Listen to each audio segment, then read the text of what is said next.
C'est un patrimoine très particulier. Claude Lorette, c'est 400 logements dans un site remarquable avec un parc boisé de 10 hectares, les bords du Loiret qui sont à proximité. Il y a une particularité par rapport à ce patrimoine puisqu'il est aussi avec des locataires et des copropriétaires. Malgré tout, les bâtiments sont assez séparés les uns des autres et on se retrouve souvent avec un manque de cohésion entre les habitants. Et il nous a semblé opportun de s'associer sur une action qui était proche de la nature.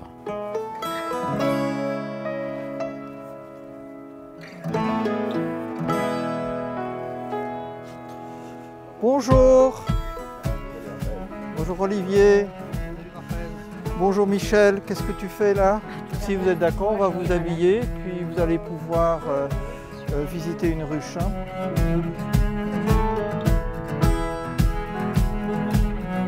Le principal, c'est de faire une fumée blanche et froide.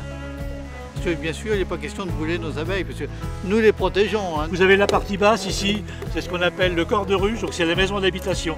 Cette partie-là, c'est la vie des abeilles, c'est-à-dire l'élevage, la reproduction. C'est là où la reine pond ses œufs, environ 2000-2500 par jour, en pleine saison l'été.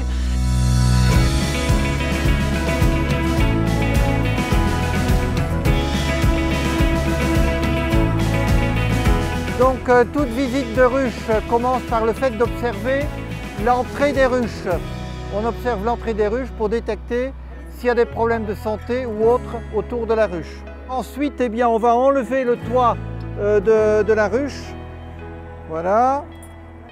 On enfume un peu. Donc ici, on a une grille à reine qui va empêcher la reine d'aller dans le magasin à miel.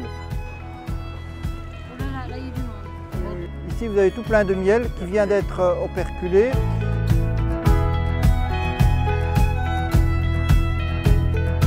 Le bailleur social nous a proposé de constituer un projet et ensuite eh bien, nous avons constitué ensemble un dossier qui à destination du Fonds d'innovation sociale. Cette subvention nous a permis d'acquérir en particulier les 5 ruches, les colonies, les abeilles qui vont avec, d'acquérir un extracteur, un bac à désoperculer inox de grande qualité.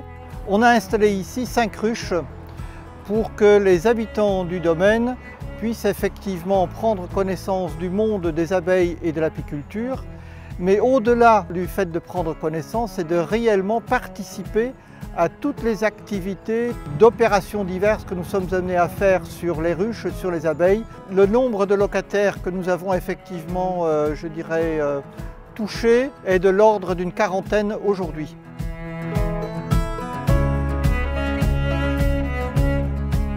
Alors cet après-midi, nous faisons une visite des ruches avec des personnes de l'abeille Oliften et puis ensuite ouverture de toutes les ruches pour vérifier l'état de santé des colonies, vérifier s'il y a effectivement une reine, s'il y a bien présence d'élevage.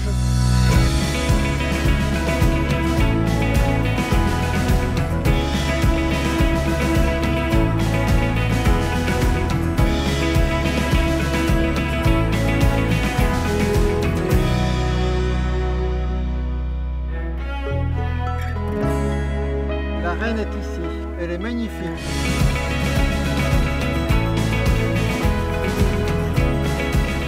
La ville d'Olivet, comme toutes les communes aujourd'hui, accompagne les associations qui sont dynamiques sur son territoire. Donc nous, c'est notre responsabilité d'accompagner des associations comme l'Abeille Oliften pour monter les projets qu'elles montent. Mais pour arriver aujourd'hui dans un projet comme celui-ci, ce n'est pas simplement la ville ou une association, il faut également qu'un bailleur social, c'est le cas de l'Immobilière Centre-Loire, décide de prendre également ses responsabilités.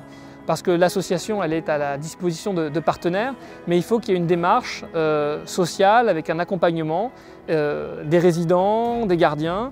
Et c'est tout ce projet-là qui est monté aujourd'hui. Je pense que c'est rare d'avoir des ruches à proximité comme ça. C'est vraiment sympa de pouvoir découvrir ça aujourd'hui. Je viens d'arriver effectivement dans la résidence et je viens de découvrir qu'il existe un rucher. Et ça va me permettre effectivement de rencontrer quelques personnes et de partager. Ah, ça va faire des sujets de conversation, puis ça crée des moments comme celui-ci de convivialité ensemble. C'est fantastique de voir comment vivent ces animaux, ces insectes, comment ils sont organisés autour de la reine et puis après on va se régaler avec le miel fourni. Alors, on a un agenda 21 à Olivet, mais plus généralement la biodiversité, ça dépasse les politiques publiques, c'est devenu un mode de vie. Nos concitoyens ils sont extrêmement sensibles et c'est in fine notre qualité de vie et notre survie en tant qu'espèce humaine qui est en jeu. Il faut qu'on apprenne à vivre différemment et l'abeille olivetaine fait partie des associations qui nous le rappellent au quotidien.